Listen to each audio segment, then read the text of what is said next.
the radical. Fundamental principles of freedom, rational self-interest, and individual rights. This is the Yaron Brook Show. All right, everybody, welcome to Yaron Brook Show on this Tuesday night. It's night over here. It's 8 p.m. Hope everybody's doing well, having a great week so far. It's been a busy week. I don't feel well. Don't know why. I got a bunch of these, life extension supplement stuff, and I took a bunch of them today, and I think it shortened my life by, I don't know, it just, something in the life extension supplements is causing me to feel awful. And I took too many of them, so I don't know which one.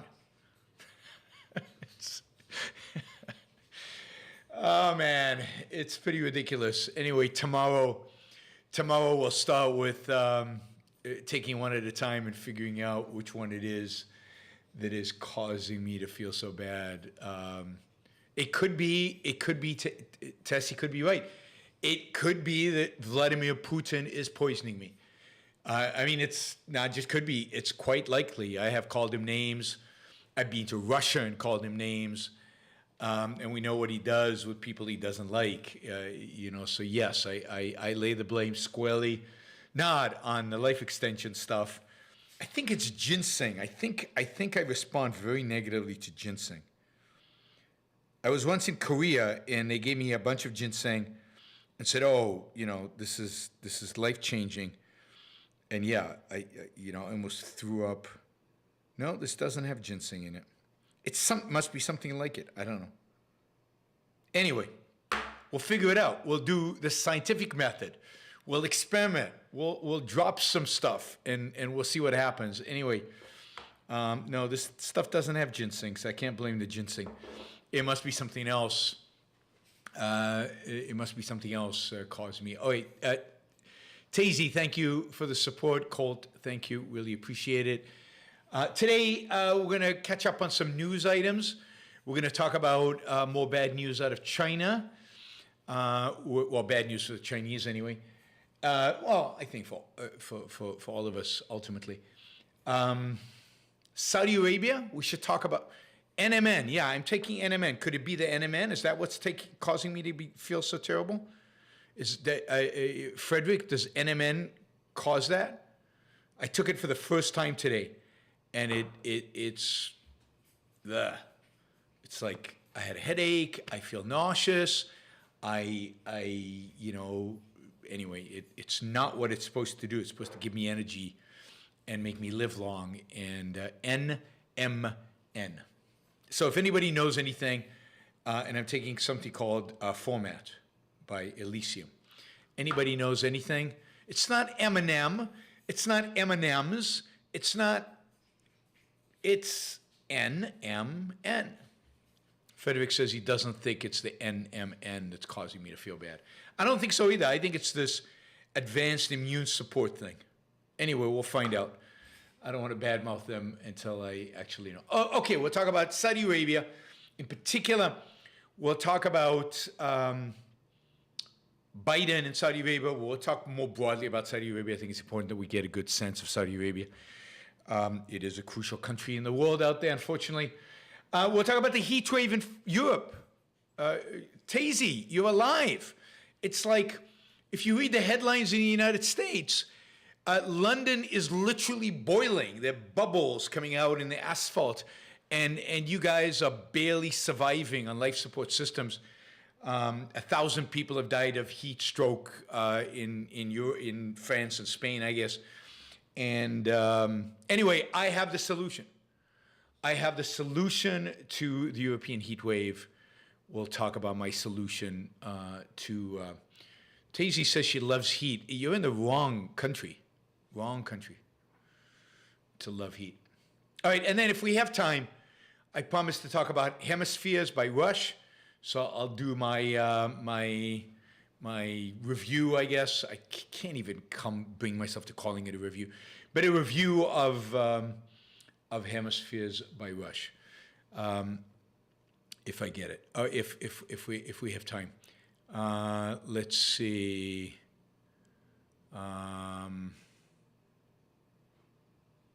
Yeah, Jennifer, don't give away my solution. That's not good. Then everybody will think they won't stick around to hear it.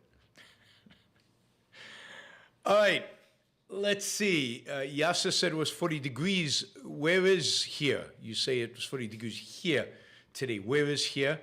And you have to remind people that 40 degrees, you mean Celsius, because we in America don't know what Celsius is.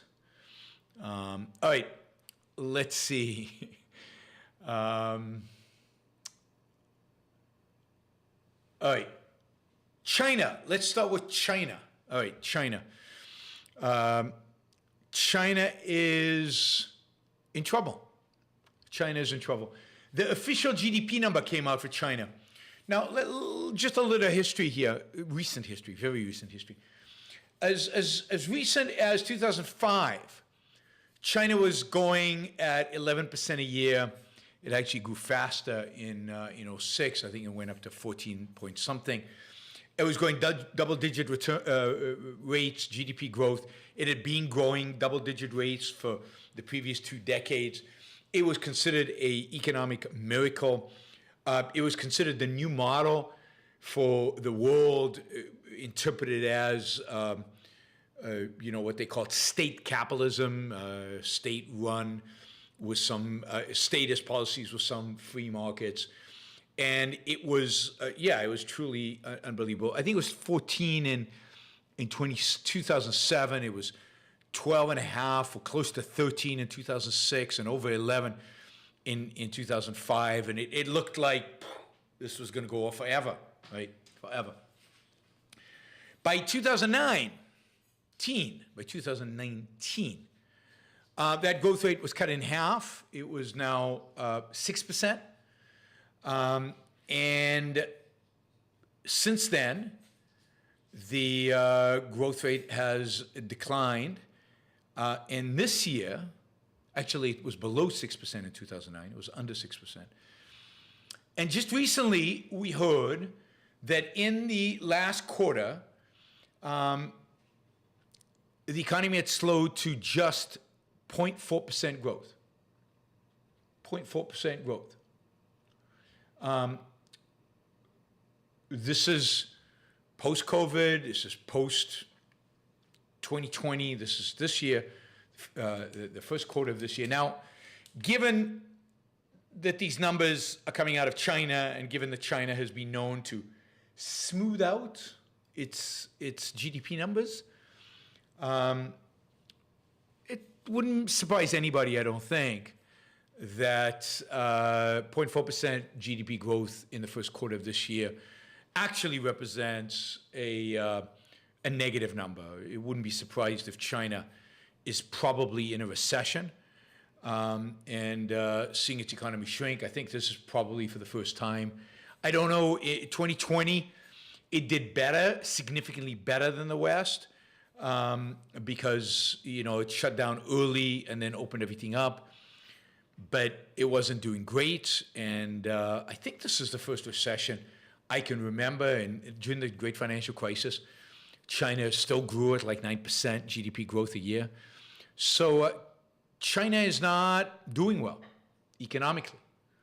It's doing quite badly, and there are many reasons for this. I mean, chief among them is central planning doesn't work. Statism with a little bit of capitalism, as the statism expands, doesn't work. Ultimately, one or the other has to win, and in China, what's been winning has been statism. But Noah Smith wrote an article that I thought brought out 3 areas that are the cause of this decline in economic activity, particularly more recently over the last 2-3 years. In China, particularly the decline under Xi. And so we're going to talk about those, but we'll talk about more broadly about what's going on in China. China's economy China's political leadership, Chinese society is in trouble right now. Xi is going up for the Communist Party big shindig that they do every 5 years. It'll be, I think it's in November this year. And he is going to be appointed basically premier for life. So this will break the kind of term limits that have been present in the Chinese leadership over, since the death of Mao Zedong. He thought he would cruise into it. He thought this was going to be easy to become a dictator for life of China. He'll get it. There's no doubt about the fact that he'll get it. He is too much in control of that party, and he has basically got rid of his opposition.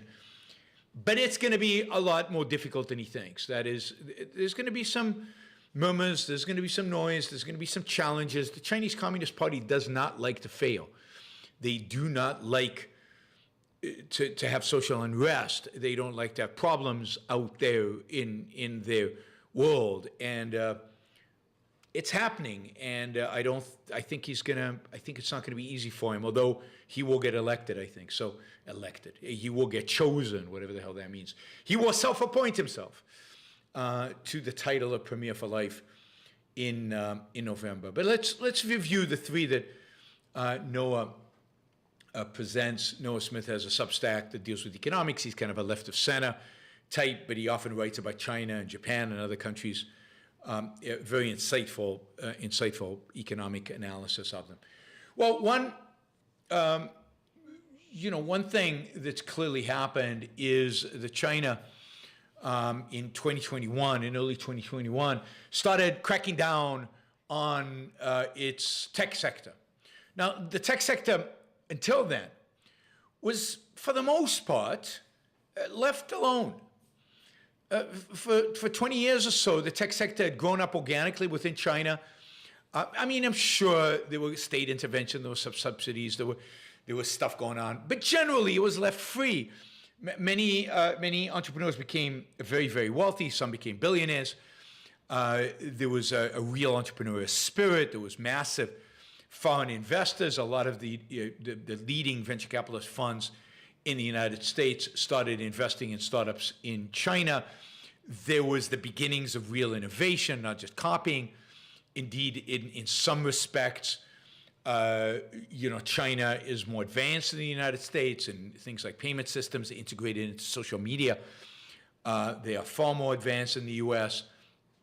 Online shopping, in many respects, is easier there than it is even here.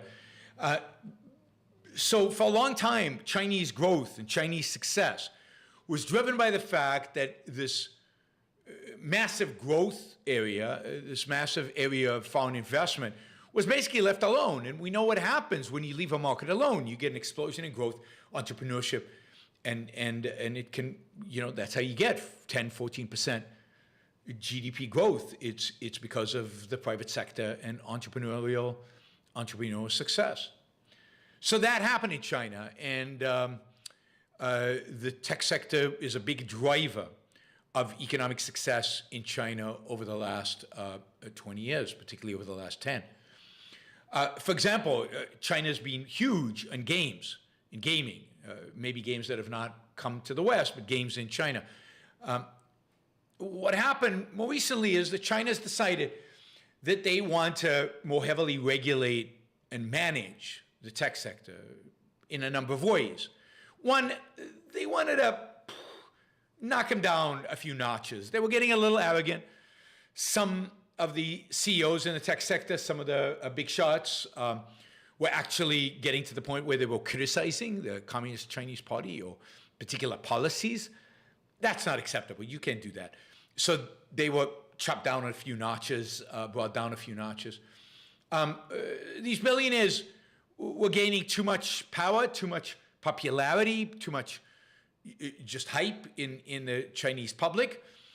So as a consequence, again, Jack Ma was a good example. They wanted to take them down a few notches. And one way to take them down a few notches is maybe to put somebody like Jack Ma under house arrest or just to do things that would lower the market value of these firms, which would lower the wealth of the founders and the CEOs. They also wanted to regulate a variety of, in the name of safety and consumer and all kinds of that protection. Just get more control over the sector. Just have more say. And one of the big pushes was, the tech sector is evolving organically, which means that people are investing in companies, and companies are employing people, and products are produced based on supply and demand, based on market parameters. And as a consequence of this, for example, there were there were tens of thousands of gaming companies, and hundreds of thousands of employees working for gaming companies. And China thought that that talent was misplaced, that talent was underutilized, and they preferred that talent go into places like semiconductors, electric vehicles, aircraft manufacturing, maybe cybersecurity, things like that. Things where, the state has an interest, that those be the sectors that are emphasized. So as a consequence, they worked to shut down about 14,000 video game companies and to try to drive talent out of a lot of the tech companies that had grown up organically within China and that had been successful. In an attempt, again, to highlight where the state wanted funds, resources, and talent to go into. This didn't go well. Chinese stock market collapsed. People lost gazillions of dollars. Chinese consumers were hurt. Many people lost their jobs. But more importantly, even the Chinese leadership got a sense that the entrepreneurial mindset that the Chinese had benefited from, the entrepreneurial ambition that was there was slowly seeping out. People were unmotivated. In the past in China, people actually returned from the US to China because they felt like they could go into a field, they could build something, they could benefit the results. Yeah, there was an autocratic regime, authoritarian regime at the top, but that regime didn't really care about them, left them alone to do their thing. And so people were enthused about entrepreneurship in China.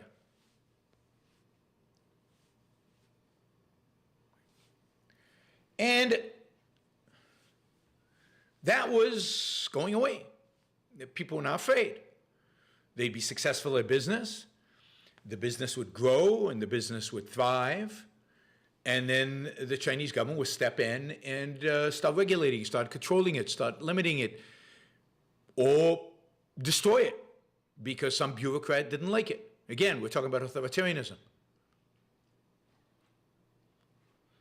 So those people withdrew, capital withdrew, foreign capital withdrew, again, for the same reason. If we can't trust that these companies can go public, we can make a lot of money, we're not going to invest here. Now, this has all had a profound impact on the stock market and tech entrepreneurship, on tech development, to such an extent that in the last few months, the Chinese government has signaled that it is backtracking, which it almost never does, that it is backtracking, that maybe destroying one sector of the economy is not a great way to get support for another sector.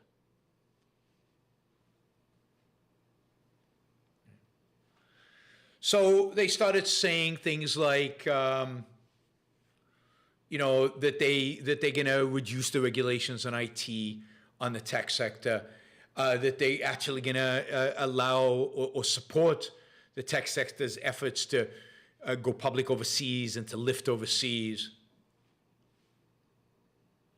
and generally send as many messages as they could through a variety of different channels that, hey, the crackdown's over, we got what we wanted, we're leaving you alone, go back to the way it was, we'll facilitate it going back to the way it was. Last year, one of the things they also did was discouraged Chinese companies from listing in Western exchanges. So that backtracking for that. It's not working, so far at least. There's ongoing paranoia and paralysis, and executives, there's lack of investment, there's lack of that entrepreneurial excitement and vigor that existed before. So it's not easy. This is why I think you're seeing Chinese economic growth stumble as bad as it has. So that's one reason. Crackdown on tech, attempt to backtrack from that, which has been unsuccessful.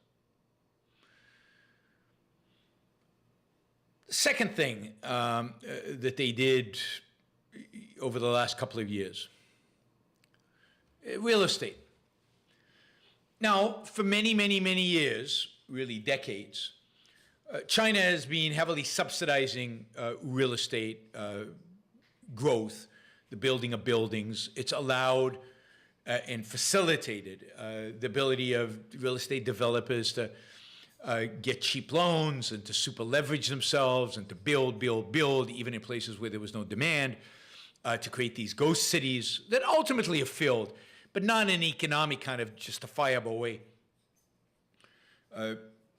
By some estimates, 30% of the entire Chinese economy was basically real estate development. Well, this was not sustainable. And the Chinese government started to clamp down. Remember, Chinese banks are basically run by the government. They are government banks.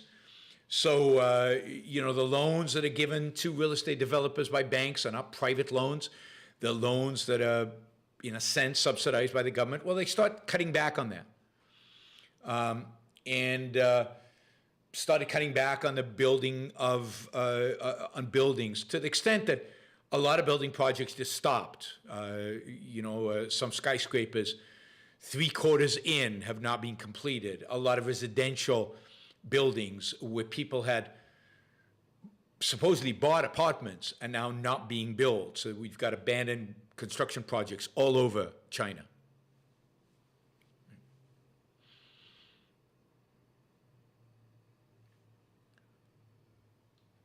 So, and you've got these developers going bankrupt, you've got these developers defaulting on debt, you've got developers begging for new lending and no new lending is coming. So you've got a real contraction of something that might be 30% of the Chinese economy. Again, they're trying to backpedal because the economy's not doing well. So they're trying to get the local governments to invest in real estate and to promote more real estate construction. They've slashed mortgage rates so that people can afford homes. Central bank is pushing banks now, a reversal from last year, to increase real estate lending, at least in big cities. But again, it's not particularly helping. Indeed, I don't know if you've been hearing this on the news, but a couple of things about this in the news recently, just in the last few days. It turns out that a lot of Chinese people have stopped paying their mortgage. So what they did was they would take out a mortgage before the apartment was completed. And they would use the mortgage to buy an apartment on spec. And now the construction has stopped. They're stopping to pay their mortgages. So millions of Chinese are basically not paying into the system, not paying the mortgage, which banks have expected, which developers have expected, which is only going to cause the real estate market to collapse even further. But the trust that Chinese citizens had in this whole system, where they, in a sense, will provide financing in advance before the building was built, that trust is collapsing. And therefore, don't expect the Chinese to be funding, Chinese citizens, again, individuals, to be funding these projects in the near future. Real estate defaults have gone up significantly. Right? The other thing that's been happening, and this relates in an indirect way, but in a couple of provinces in China, there have been some banks that have frozen the deposits of their customers. So you can't get your money out of the bank. And there have been significant and large demonstrations in dozens of cities around China of bank customers demanding to get their money back. And again, the Chinese don't like demonstrations. They don't like unrest. The Chinese Communist Party, the whole motto is stability. Stability, peace, above all things. They do not want people upset. And here they are again.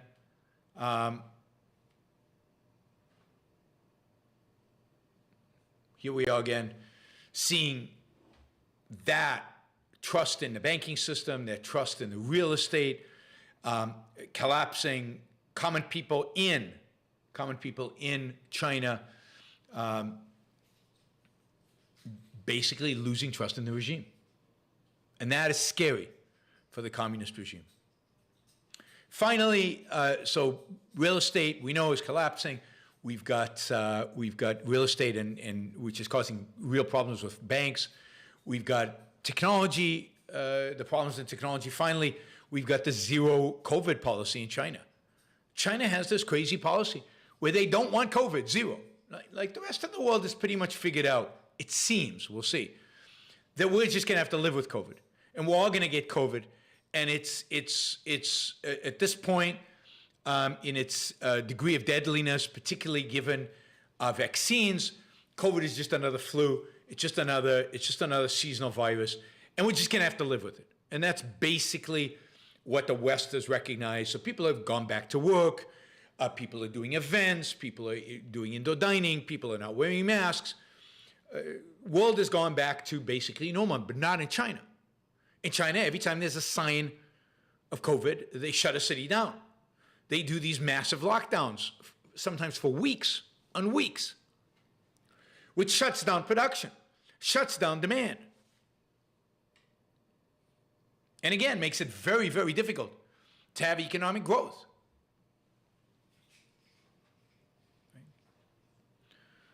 We have vaccines that work. The Chinese do not have vaccines that work. Indeed, the Chinese are trying to develop an mRNA vaccine to try to get them out of zero COVID. They don't want to import it from the West because then they'll acknowledge their failure to develop a good vaccine. So they are trying to develop their own mRNA vaccine. But it's a complete and utter disaster. I mean, it looks like there are 6 cities right now, at least about a week ago, 6 cities and counties with widespread lockdowns, 30 million people under COVID curbs. I mean, you can't run an economy that way. We discovered that in America. We discovered that in the West. And China's going on and on and on and on. And while many people within China think that this is a stupid strategy and that we need to move away from it, every time somebody comes out of the woodwork saying, in the regime saying, well, we need to move away from this, Xi doubles down on zero COVID. So Xi has basically made it his mission to have a China of zero COVID.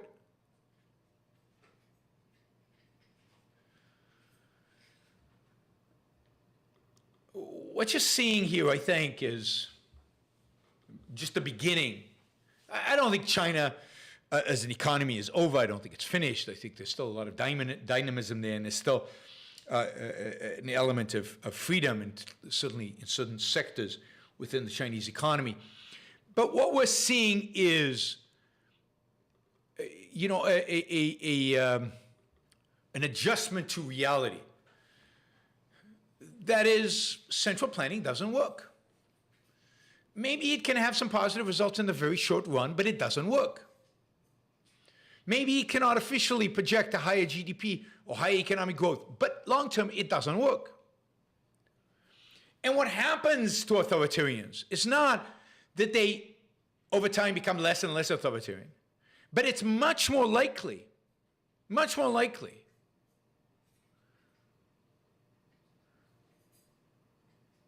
to be, it's much more likely that authoritarianism will increase over time, that controls will increase over time, regulations will increase over time. And the fact is, globally, it doesn't matter what country you're in, controls, regulations, central planning, manipulating the economy always backfires. It is not pro-growth. So China is in trouble in the short run, and China's in trouble in the long run. It's might get better, and then it'll get worse. But the whole attempt to combine some elements of freedom with authoritarian rule doesn't work. Doesn't work.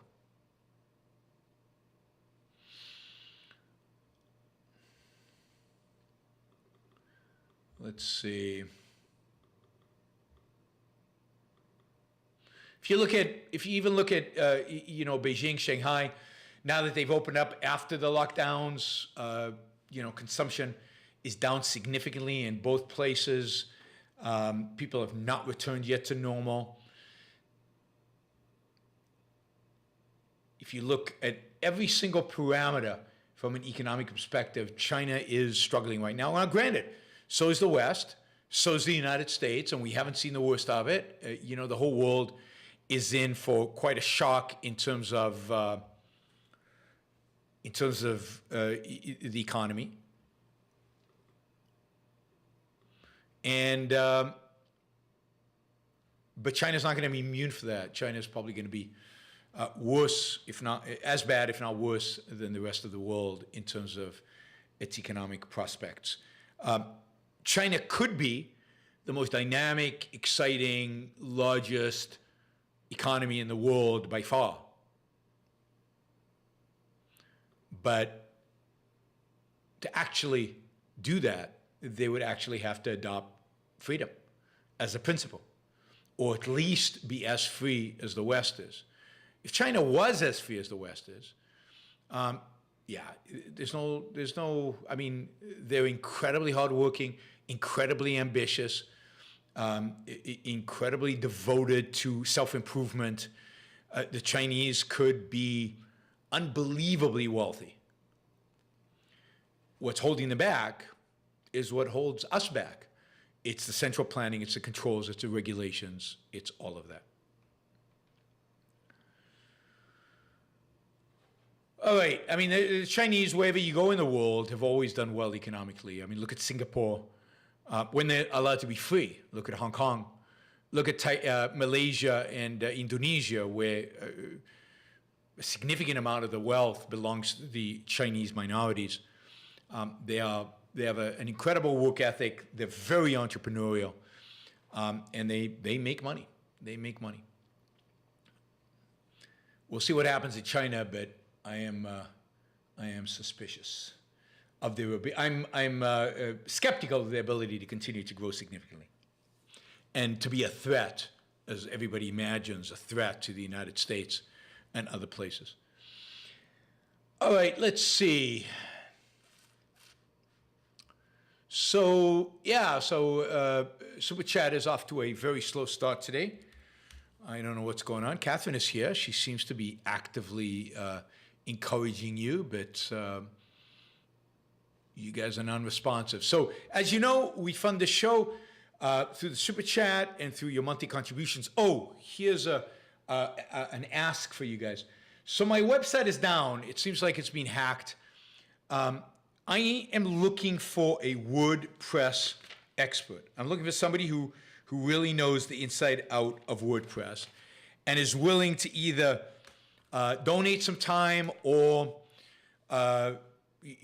charge me a reasonable amount to fix the website and maybe to revamp it and just make it better, more streamlined, more easier to use, and less susceptible to hacking.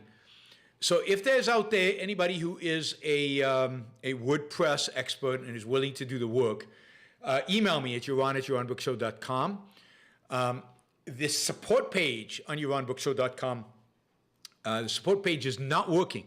So if you're trying to go in and become a supporter, you can't, because you can't access the page. So what I encourage you to do, those of you who'd like to become the supporters, like to show to express the value that the show represents for you, and to support its ongoing work, I encourage you to go to Patreon or Subscribestar. Patreon or Subscribestar. So I encourage you to support the show. Support the show over there. And all right, let's see, where are we?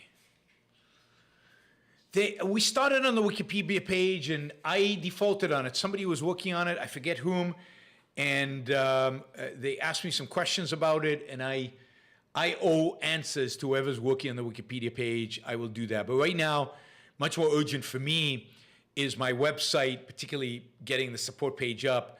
So if somebody knows WordPress and is willing, knows WordPress well, and is willing to do the work and can go into the back and figure out,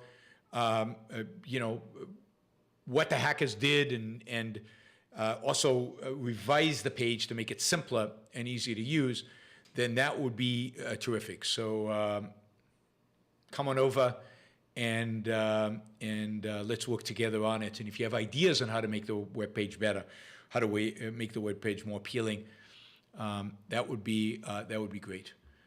Catherine says she's doing cartwheels. I'm not sure why she's doing cartwheels given how little money we've raised. What's there to be happy about, Catherine? Really?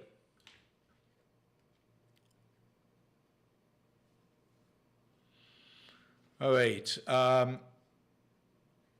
Yeah, the Wikipedia page, we will over time fix that. But and feel free, by the way, any one of you can go to the Wikipedia page and start making changes, and add content and provide a link to the various articles I've written, provide links to my YouTube videos, provide links to the show. Wikipedia, I can't make the changes, but all of you can make the changes. So any one of you who is so inclined to do it, just go in and make changes. Whatever you do is going to be better than what exists up there right now. And we can make it much more extensive just by going in and linking to all the articles I've written and maybe doing a one-paragraph summary of some of them. All right. All right, let me mention this one super chat, and then we'll go on to talk about Saudi Arabia and Joe Biden. All right. Spark says, Barry Weiss takes recommendations about who to have on her podcast at tips@honestlypod.com. Honestlypod, one word. I would love to see you on there. What topic should we recommend you for? I mean, you could recommend me for a number of topics, capitalism obviously being one, inflation, but also you can recommend me just on Ayn Rand or on a philosophy to kind of cure our political problems. So, anything. The main thing is to get my name in front of her. Jeffrey says, the London restaurant you like, Ikoyi, made the world's 50th best list for the first time. I know. I saw that this morning. I'm excited. I'm excited for the guys there. They also I think they got a second Michelin star as well. So last time I was in London, I couldn't get a reservation because I think they got their additional star. So everybody went there. So this time once I have my dates for London, I'm going to try to get a reservation way in advance to the restaurant. That should be a lot of fun. It's been good, but it turns out that I've eaten at the #1 restaurant in the world, according to the world's 50 best list, which came out yesterday, I think. I've eaten in that restaurant 3 or 4 times. It's owned by a friend of mine. And I've eaten at the top 3, the top 3 best restaurants in the world I have been to. And then what happens is the #1 restaurant in the world gets taken off the list. So every year, the top restaurants gets taken off the list, and there's in a VIP list on the side, so that every year there's a new #1 best restaurant in the world. And I've eaten at most of the ones that have been taken off the list and are put on this VIP list. So it's pretty cool that I've eaten at so many of these restaurants. The #3, you notice the #3, Jeffrey, restaurant on this list is Disfrutar in Barcelona. And I can't remember if I told you, but I actually landed up getting reservations and going, and it was spectacular. It was the best meal we had in Barcelona, and it was totally spectacular. So I'm super happy to see it #3 on the list. And #2 on the list is Central in Lima, Peru. So all excellent restaurants. So, and the best restaurant in New York, according to the list, is a Korean restaurant. So, Travis, thank you. Really appreciate that. Travis just put down $50 to move us along a little bit here. Everything helps. We're still about $500 short. So we'll get there. We'll get there. One super chat at a time. All right, let's talk about Saudi Arabia. Saudi Arabia is a country ruled by a monarch, by a king. It turns out, though, that Tazy said, which restaurant this year? You mean which restaurant is #1 this year? It's Geranium in Copenhagen. Geranium in Copenhagen is #1 in the world this year. Noma from Copenhagen was #1 in the world last year. I've never been to Noma. Never been to Noma. It's on my bucket list. But Geranium I've been several times. Atomix, which is the Korean restaurant in New York, I have not been to. Jeffrey says it's outstanding. I have to go. Yeah, my goal is, next time I'm in New York to hit up your restaurant and to hit up Atomix. I've already told my wife that is the plan. All right, let's talk about Biden in Saudi Arabia, but Saudi Arabia first. So Saudi Arabia, as I said, is a monarchy ruled by a king. It's really ruled by MBS, who is the son of the king, who's basically gotten rid of all the other potential successors to the Saudi monarchy, and has positioned himself as the inevitable successor of the current king of Saudi Arabia. He has also positioned himself as in control of what you would think of as a big investment fund. It's about $620 billion that he manages and controls. He is attempting to have his cake and eat it in many respects. He is attempting to modernize Saudi Arabia, attempting to bring it into the 20th century, maybe a little into the 21st century, trying to modernize it, trying to diversify its industry. So Saudi Arabia is almost all oil, and he is trying to move it away from oil, bring in tech and other types of industry and programs. He wants to build this massive high-tech city it's gonna be a long city, and it's gonna be, carbon neutral, and it's gonna be a tech center, and it's gonna have tens of millions of people, and it's going to be unbelievably innovative and new and modern and beautiful architecture and all this stuff. From the Red Sea in a straight line into the heartland of Saudi Arabia.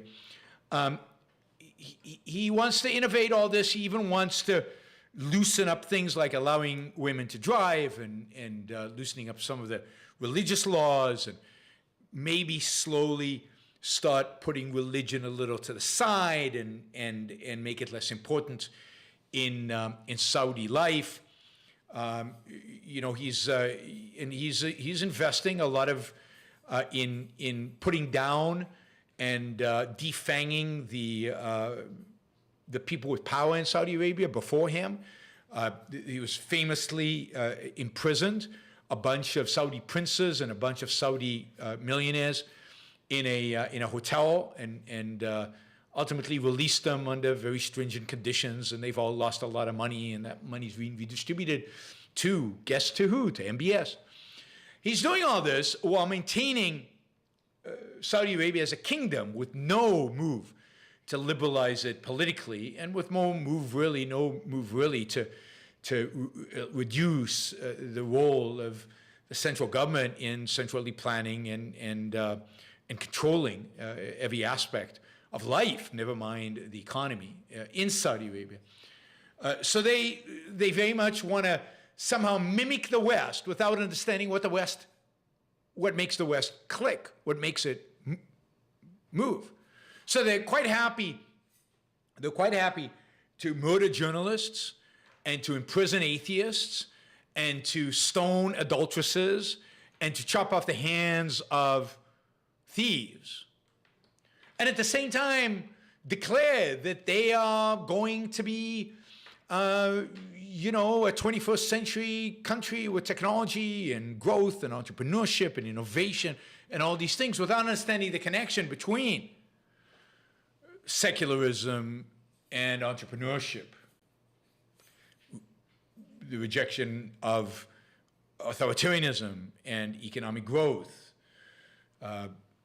entrepreneurship and freedom. No freedom. Anyway, this is a brutal regime. It's a regime that for many, many years funded terrorism. Mostly princes funded the terrorism. It wasn't the actual government that funded it, but still, Saudis were funding terrorism.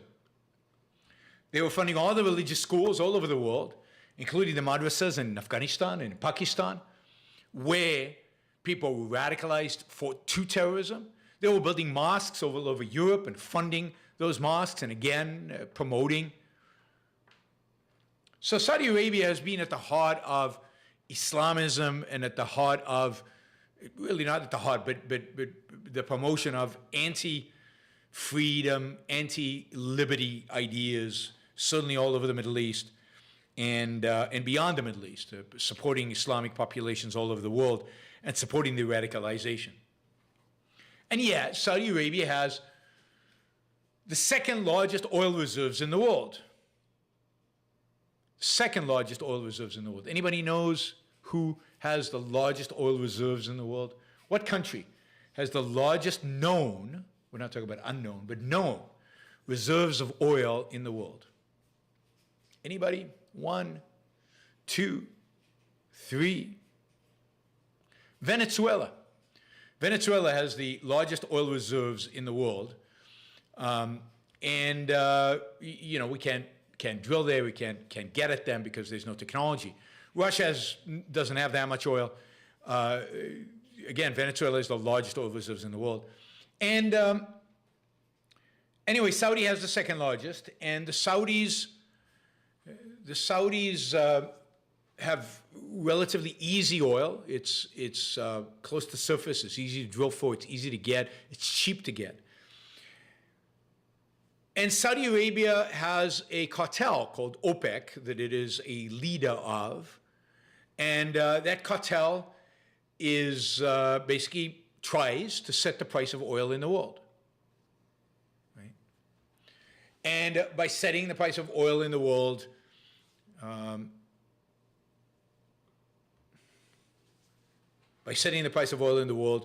they get to control. They get to decide what the profit ratio is. They can drive prices down so that it's not profitable to drill in the United States.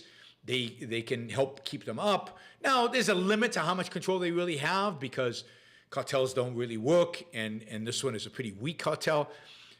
Most of the price of oil is determined by supply and demand rather than by behavior of cartels. OPEC doesn't have that much capacity in terms of pumping out oil, and they're pretty close to capacity already, and the price of oil is pretty high. But OPEC is making a fortune right now. It is unbelievably profitable. At $100 a gallon, Saudi Arabia is making a killing. And the idea that Saudi Arabia is going to run out of oil in any of our lifetime is just not true. It's just not going to happen. There's plenty of oil in the ground. Not only in Saudi Arabia, but in the rest of the world. As we said, Venezuela, with the largest reserves, is not tapping those reserves. Those reserves are still available. Mexico has massive reserves of oil. Again, they lack the technology to reach them. Europe has oil, at least natural gas, if not oil itself, but they're not investing the resources to gain them. So there's no shortage of oil in the world. There's plenty of oil, but it's not being accessed. What's causing the price to be high is the fact that accessing the supply of oil has become political poison because of the climate change, the whole climate change nonsense. So anyway, Saudi Arabia is in this position where it has a lot of money. It has a lot of money, and with that money, it buys influence. It has bought influence at American universities. Saudi Arabia funds almost all of the Mideast studies centers around its universities in America. So the Saudis use that money to control much of what is taught in the curriculum at our universities, particularly with regard to the Middle East. Saudi Arabia uses that money to buy, as we said, to teach Islam all over the world, to buy mosques and everything else. It uses that money to buy politicians in America. It has massive lobbying efforts on behalf of itself. It's used that money to buy weapons systems. Saudi Arabia has some of the most sophisticated weapon systems in the world, and they have them in Saudi Arabia. Not clear who the enemy is that they're trying to fight. Not clear they could fight if they know how to use the weapons. But they have the weapons. The weapons are there. America's been selling them for a long, long time. And Saudi Arabia uses that wealth and uses their oil reserves to hold the world by the balls. If Saudi Arabia reduced their production of oil, prices would skyrocket. It would be very, very expensive for you guys. Imagine if you think inflation's high right now, and if you think things are expensive, like filling your gas in your car is expensive, imagine what happens if the price of oil goes to $200 a gallon. And if Saudi Arabia cuts off the oil supply, it stops producing oil, or it reduces it, let's say, by 50%. The West does not have the capacity to make that up. The United States has a lot of reserves, a lot of drilling capacity. But it would take a long time. It would take a long time. We didn't get here because of, we are not drilling. We are not increasing our own capacity to produce oil. Not that it would make that much difference, because imagine if we increased the supply of oil and the Saudis decreased the supply of oil by the same amount, what would happen? What would happen to prices? Prices would stay the same, whether you like it or not. The oil markets are global markets. They're not national markets. They're global markets. And the price of oil is not set by anyone. It's set by the largest producers, which is OPEC. And it would be very difficult for the United States to compete with the Saudis if the Saudis decided they want oil at $100 a barrel. They would shrink the supply as much as they needed to.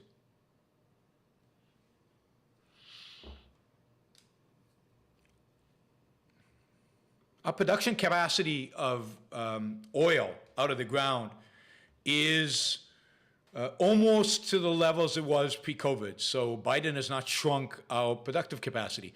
He's prevented, and he's prevented that capacity from increasing even more. But capacity today is as high as it was pre-COVID. The shrinkage of production capacity happened because of COVID, because of a massive, very fast shrinking in demand for oil. People stopped producing it, and now they're ramping back up, but they're ramping back slowly because of Biden, because of the leftist agenda that is anti-oil and the production of oil. And by the way, refining capacity in the United States is at max. It's at max capacity. We have none. And it's not true that Biden or anybody else is actually reducing our capacity to refine. Right now, the refineries are working at full speed ahead. What is true is that Biden and the whole mentality of the anti-fossil fuel is preventing new investment in drilling, new investment in new capacity. Capacity would come on board in 6 months, in a year. That's where they're hurting. They're hurting in terms of projecting into the future because of the attitude towards climate change. And this is what makes people like Biden and the left such hypocrites, right? So they will claim that they want less capacity because of global climate change. We want to have less reliance on fossil fuels. So we want Americans to stop drilling. We want Americans to stop producing oil. But we want the Saudis to increase it because we don't want prices to go up. We want to be able to shrink the supply of oil, but for prices not to go up. We want to be able to shrink the supply of oil, shrink the amount of carbon fuels used, shrink the amount of energy produced, but we want prices to stay the same, and we want quality of life, standard of living, and GDP growth to stay the same or improve. In other words, the left is nuts. It's crazy. It has no clue what the hell it's doing. Economically, they're completely and utterly ignorant. So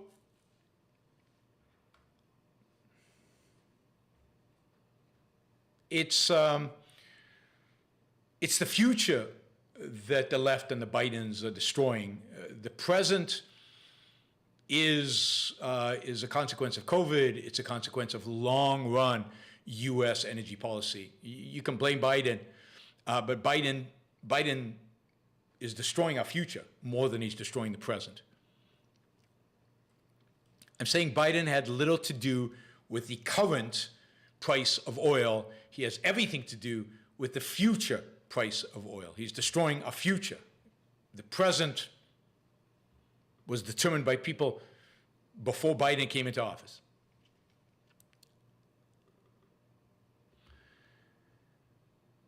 So Biden went to Saudi Arabia.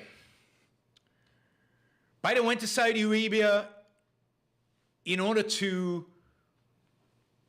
convince the Saudis to lower prices, in order to convince the Saudis that everything is good. He went to Saudi Arabia to grovel, to beg, to be Biden, to be the nothing that he is. But he came into office saying, I'm going to be tough with the Saudis. And last week, he was groveling before the Saudis. But this is true of every president. Remember Trump dancing with the Saudi princes? Remember Obama bowing to the Saudi princes? Do you remember Bush, first thing after 9/11, the first plane out of New York?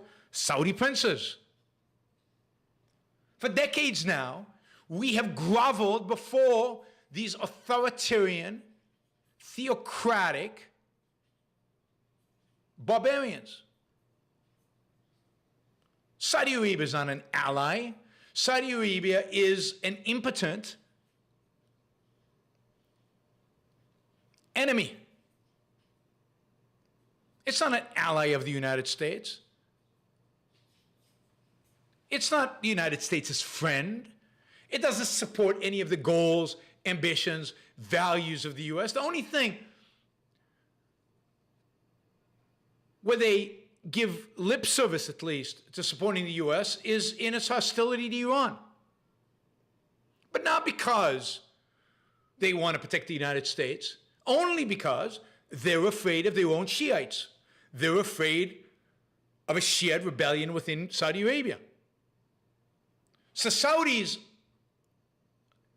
are, quote, allies with regard to Iran only because Iran is a threat to them.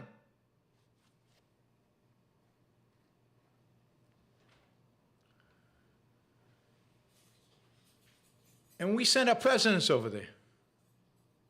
And they pretend like these are civilized people, like these are best friends, like these are people we should be friendly with, negotiating with, befriending.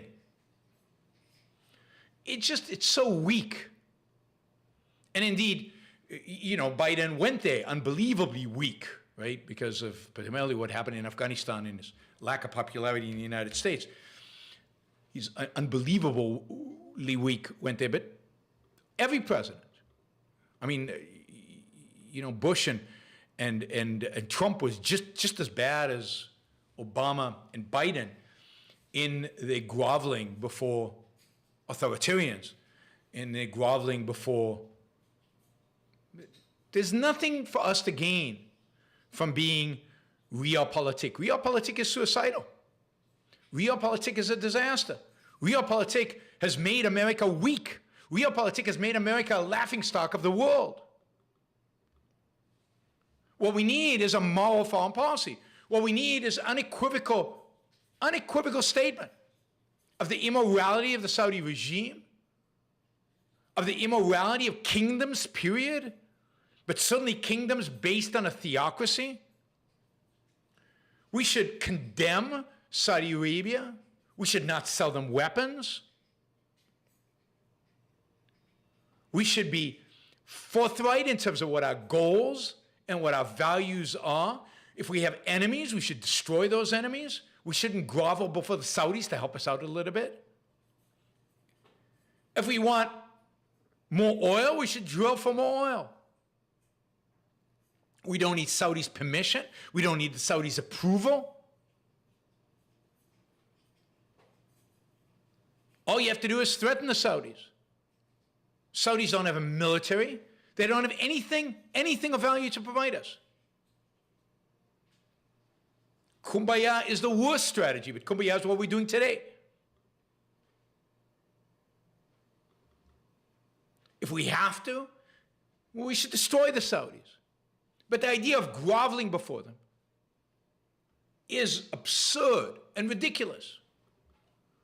And to think that somebody like Trump represents America first, and then is dancing with the princes, that was it was the first foreign trip Trump made as president. He went to Saudi Arabia and he humiliated himself by groveling.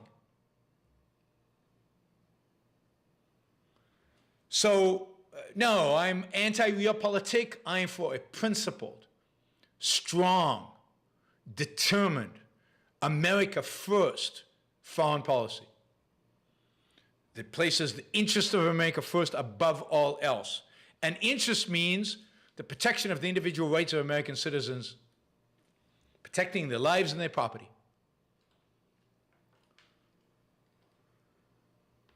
And you don't schmooze with dictators. Look, we had this cozy, friendly, beautiful relationship with Putin until we didn't.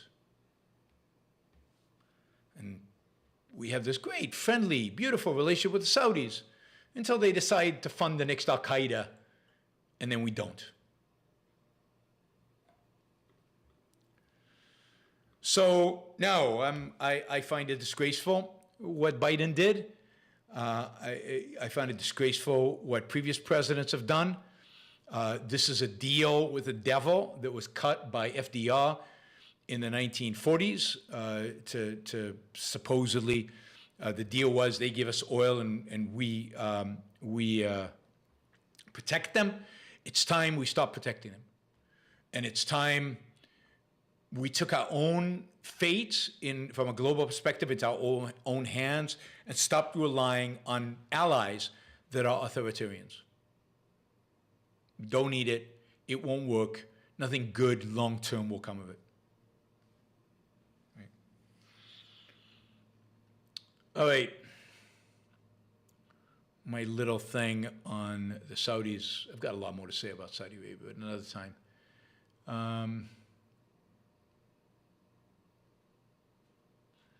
Let's see.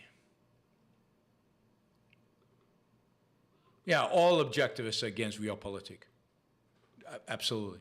I mean, all objectivists who study and deal with foreign policy. All objectivist intellectuals are anti-realpolitik.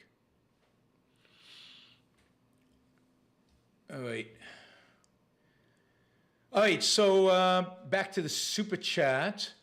Let me remind you, we're way behind. I don't know what's going on today. You guys are quiet, uninterested, unengaged. There's a good number of people listening, but we need to get to $650. We're under 200. We've got 450 plus to go. And there are no questions, very few questions. So I'm going to do 3 super chat questions at $20, and then I'll talk about heat in Europe. I don't know what's going on today. I mean, Catherine is having to donate everything she makes in order to just get your attention. Never mind a little bit of money. So I'm not sure. Who knows? Maybe a lot of people here, but nobody with money, maybe. All right, let's see. Thomas is asking, what do you think makes national conservatives and religious conservatives different? Both seem to want more religion, tradition, fewer immigrants. Hard to tell them apart at times. I don't look. There is no. They're not apart. They're the same of a general movement of the right.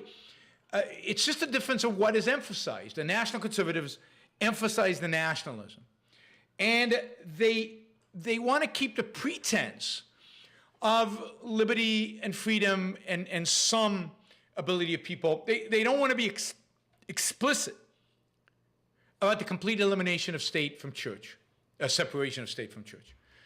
The theocrats, the more consistently radical among them, the more religious conservatives, the ones who are further along than the national conservatives, the Catholics, the integrationists, they have no qualms about telling you exactly what they want. They want the government running your life, your moral life, your economic life, primarily your moral life, your spiritual life. They want a complete dismantling of the separation of church and state, completely.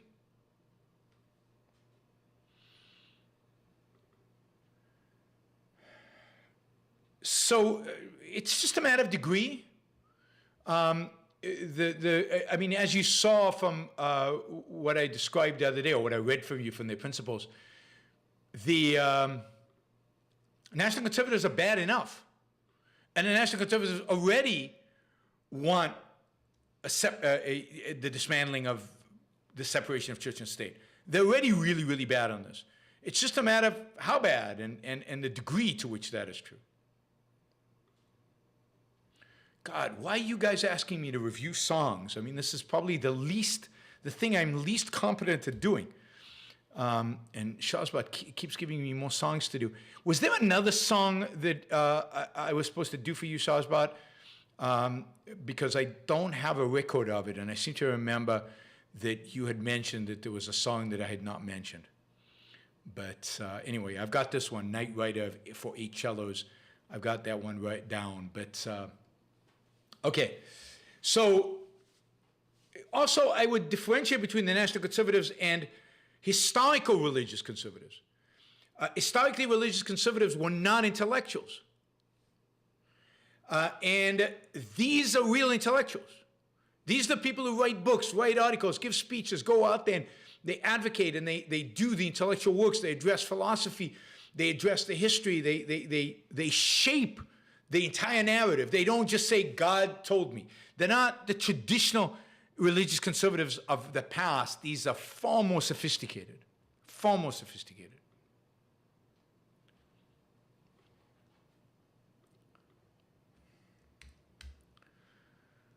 All right, thank you, Thomas. Whoops, what did I do?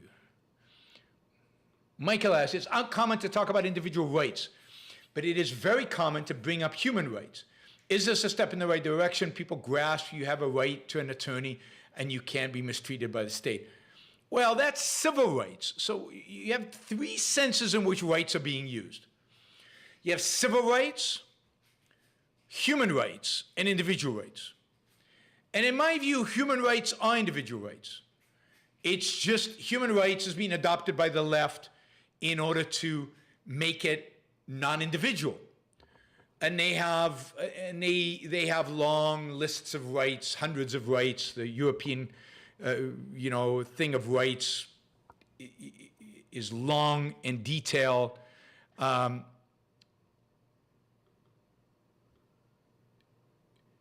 it's got rights to things like you have a right to food, and you have a right to a job, and you have a right to... So what they call positive rights, you have a right to stuff. You have a right to violate other people's rights. In that sense, human rights is indeed an anti-concept because it empties the concept of rights away. If you have a right to other people's labor, then you have a right... Then they are your slaves. There are no rights. Rights are gone in society.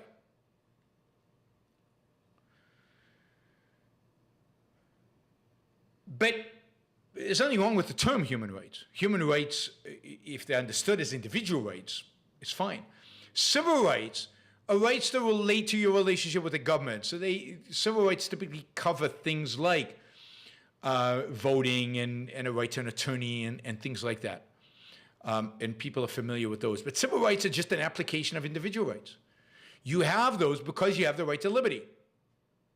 You have them because you have a right to life. So the right to life, liberty, property, and the pursuit of happiness are the foundational rights. The real foundational rights is the right to life, and then you have liberty, property, and the pursuit of happiness. And then under those, you have all the ways in which that applies. Civil rights being one of the ways in which it applies.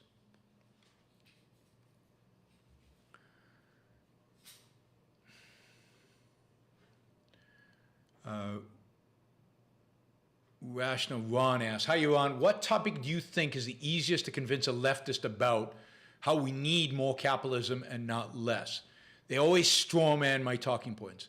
Yeah, I mean, they're always going to strawman them, and there it is. Sorry, let me just capture Shazbot's other songs that he asked for.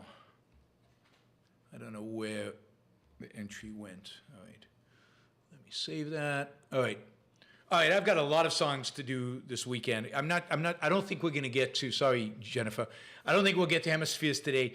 We'll do that. So on the weekend, I'll try to cover a bunch of these songs, including Hemispheres that I promised, and some of these other ones that I haven't gotten to yet.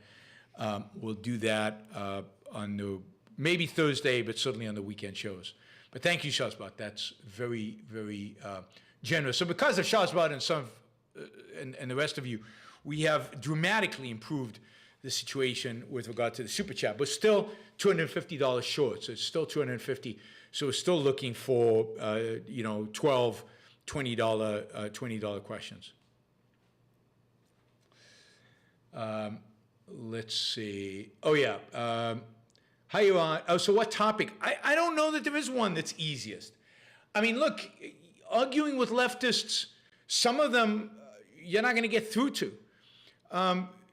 What you have to really understand when you talk to somebody, when you're arguing with somebody, is what do they care about?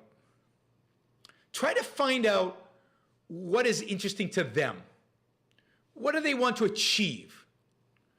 And then, they want to end poverty. Well, capitalism is the only system in the world that's ever brought people out of poverty. And give them some facts about how we lived 200 years ago, and how we live today, and what has happened, and how it's jobs, it's entrepreneurship, it's wealth creation that has made that possible. And yes, inequality has increased, but it's increased at the same time as the poor have gotten richer. And you could say that the reason the poor got richer is because of inequality. It's because the rich got richer, could invest that wealth, create jobs, and the whole story. So you have to figure out what is interesting to them. They care about, do they care about the environment? Well, isn't it true that capitalist countries, or relatively capitalist countries, because we don't have pure capitalism, relatively capitalist countries are cleaner than communist countries, and that people have an incentive to take care of their private property, and therefore the more private property you have, the cleaner the world becomes. But don't expect them to go, oh yeah. I mean, a big part of the argument has to be a moral argument. By what right do they tell me how to live? By what right do they regulate people's behavior? By what right am I a sacrificial animal to their, goals, to their projects? They are the ones turning human beings into means to an end, their ends, the ends that they choose.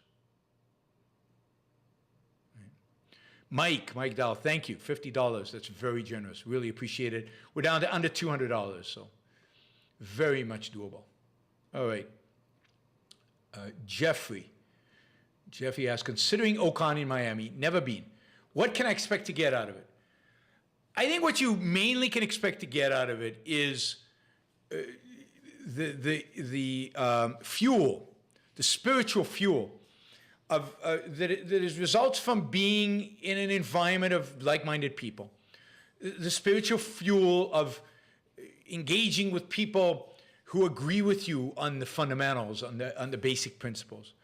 The kind of fuel from seeing 400 or 500 people who are basically in agreement with you on the big issues of life. And beyond that, I think you'll get friendships.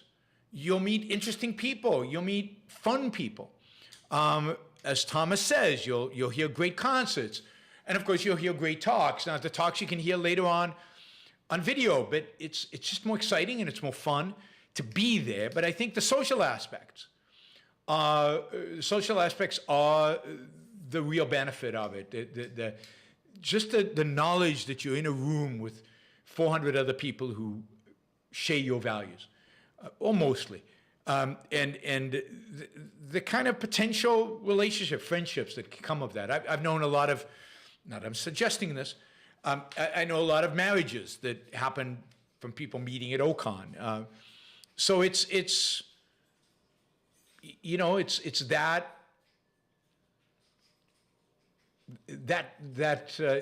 value you get from that.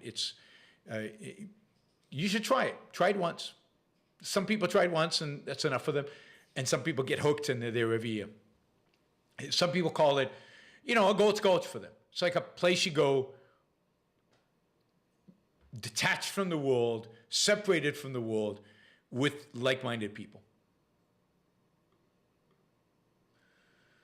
Richard says, oil prices are about $100 per barrel.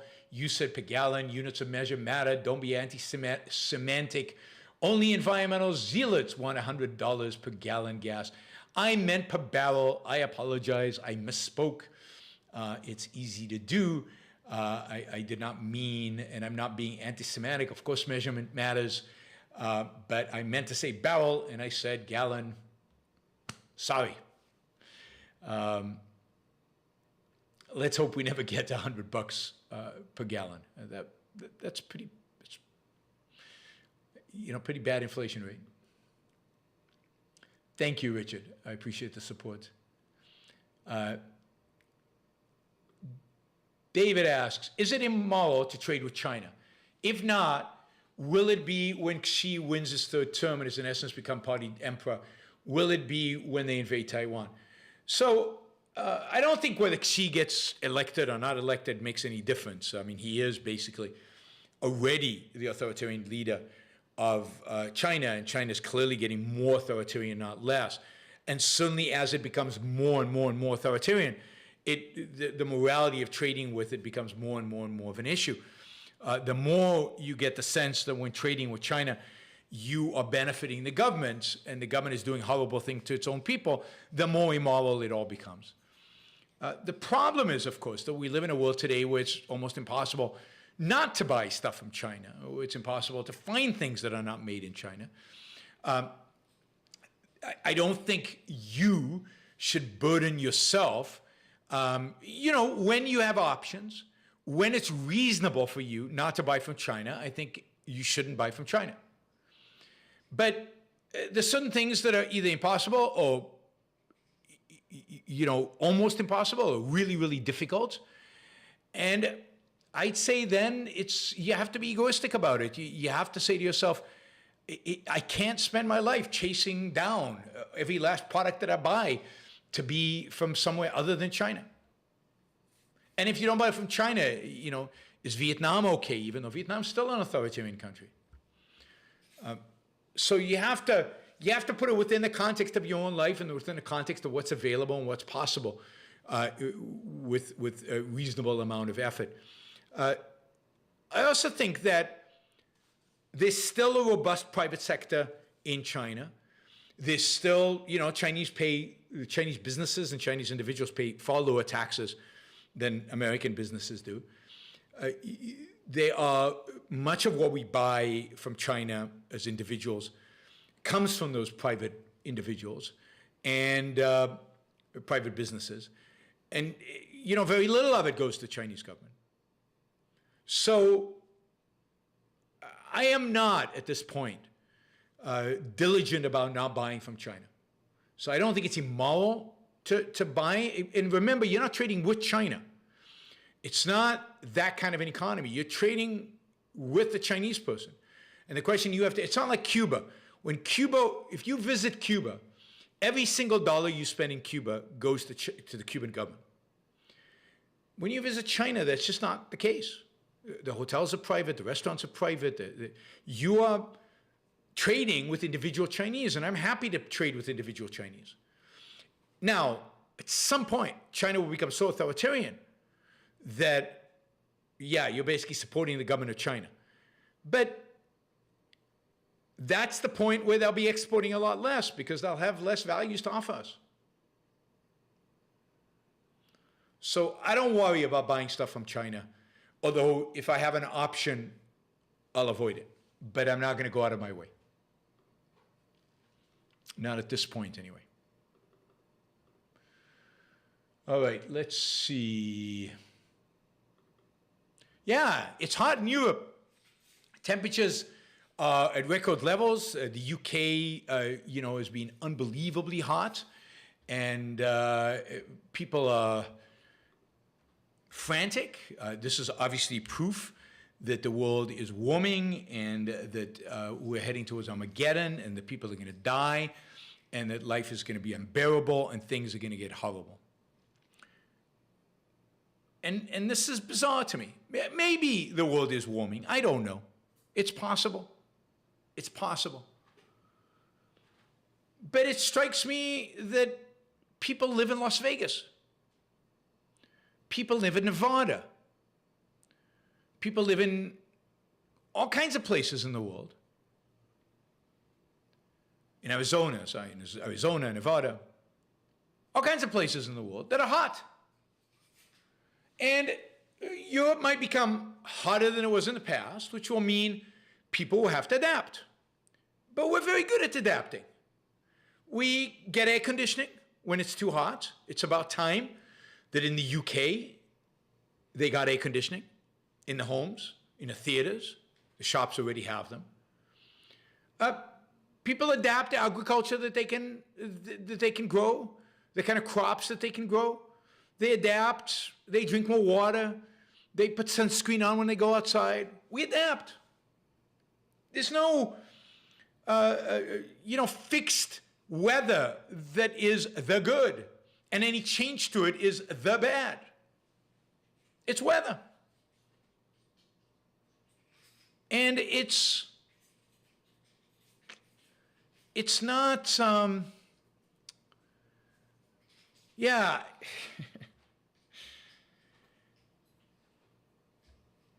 Why is everybody worried about this?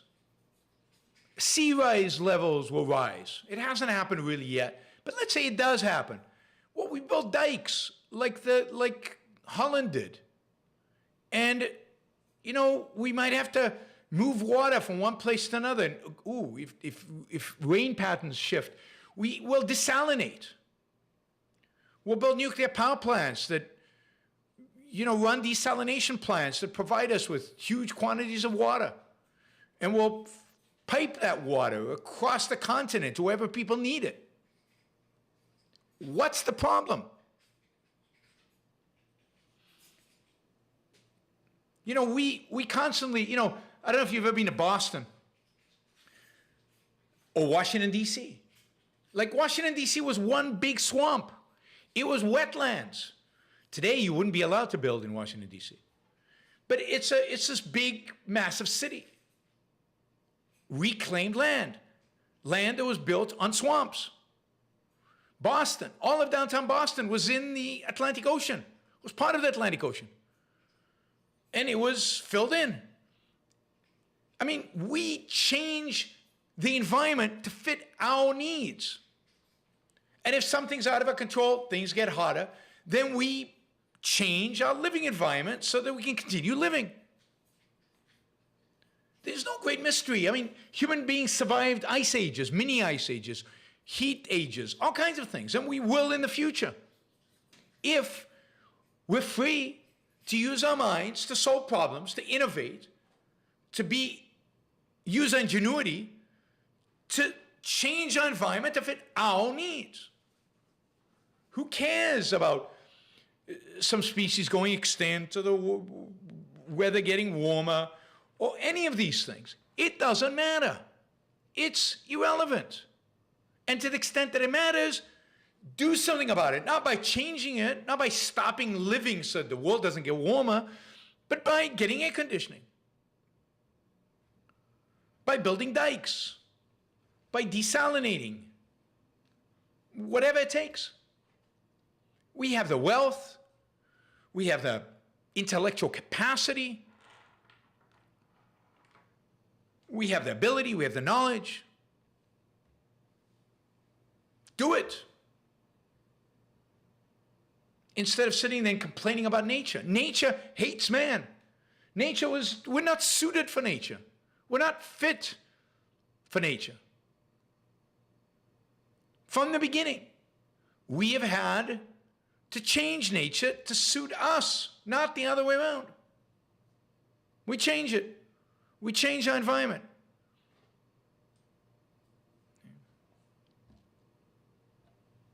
And instead we're scaremongering and afraid and hide and run, and it's absurd, ridiculous. All right, I just wanted to say that because I'm pissed off at hearing about how hot it is in Europe.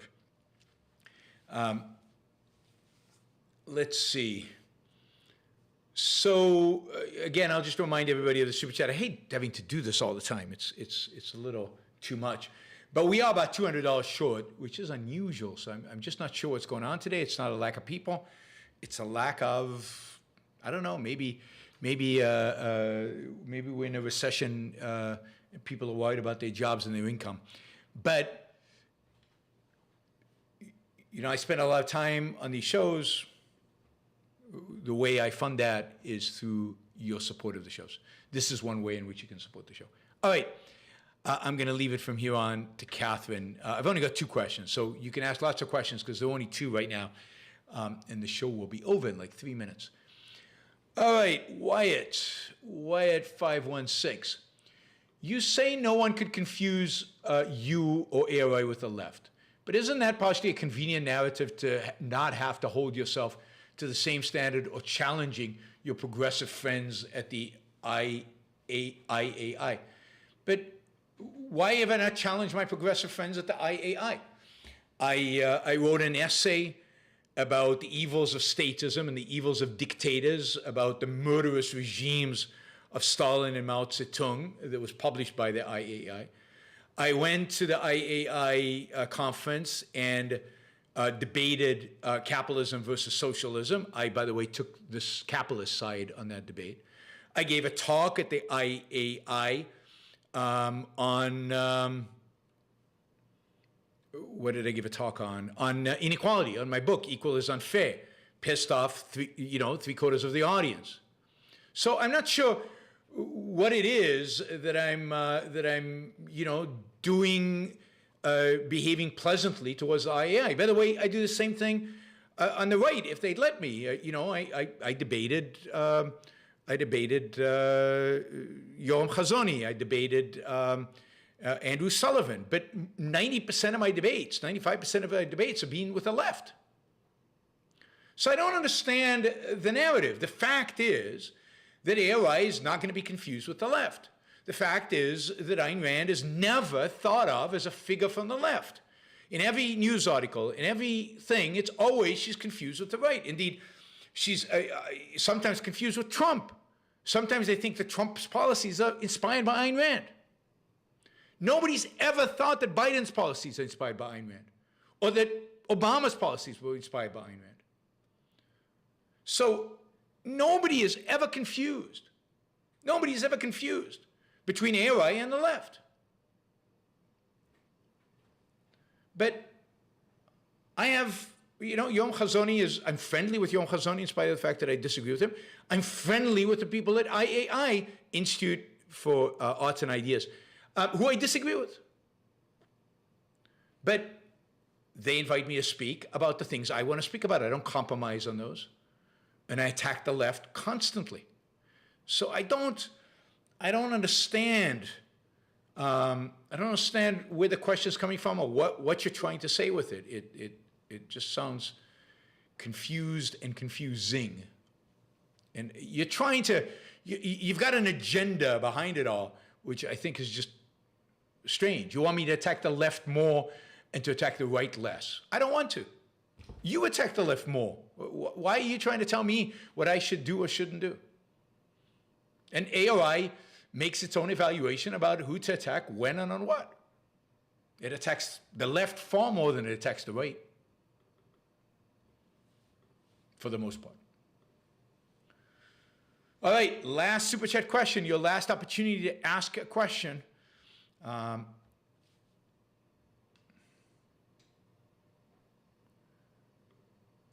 Frank asked, the mission that the fighter pilots do in Top Gun, bombing a uranium enrichment plant, is that real? Wouldn't the president have to know about it? Yeah, and there's nothing about the movie that suggests that he doesn't know about it. It's obviously something that he's been ordered to do. So I don't know what you mean by is that real? The story itself is not real. It hasn't happened, and it's not happening.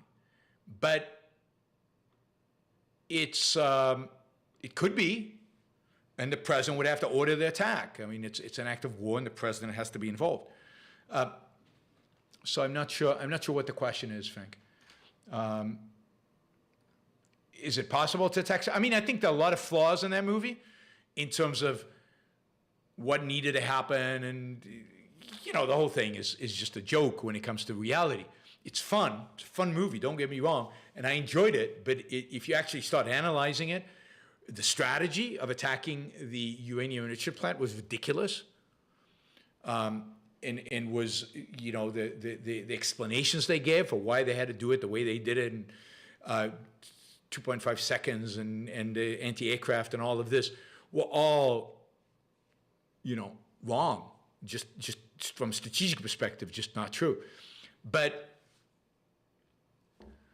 it's fun, but it doesn't make any sense. It really doesn't make any sense. Most of the action, it doesn't make any sense.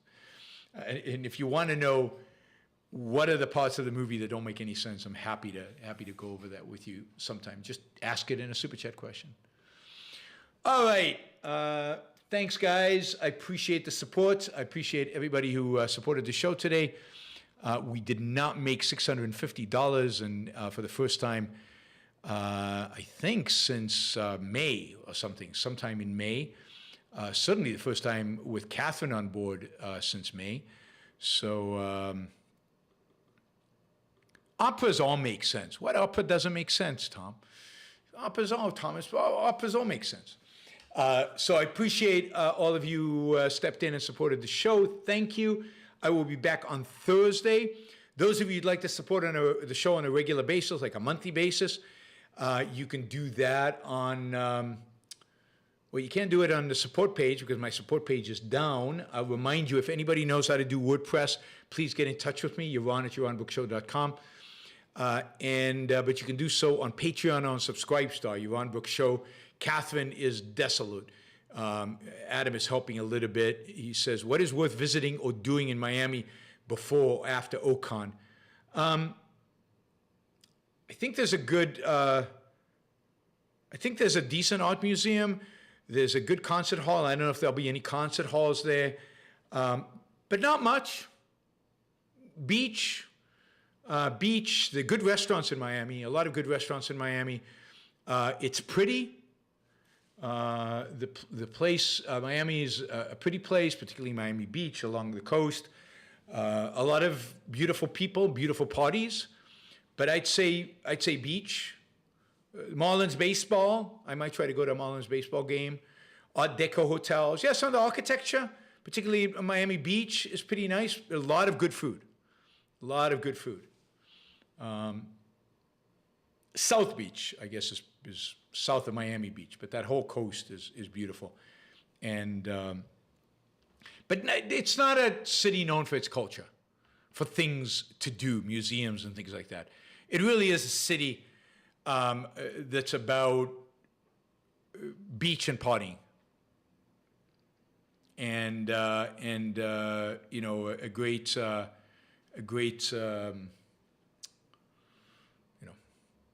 great place to hang out.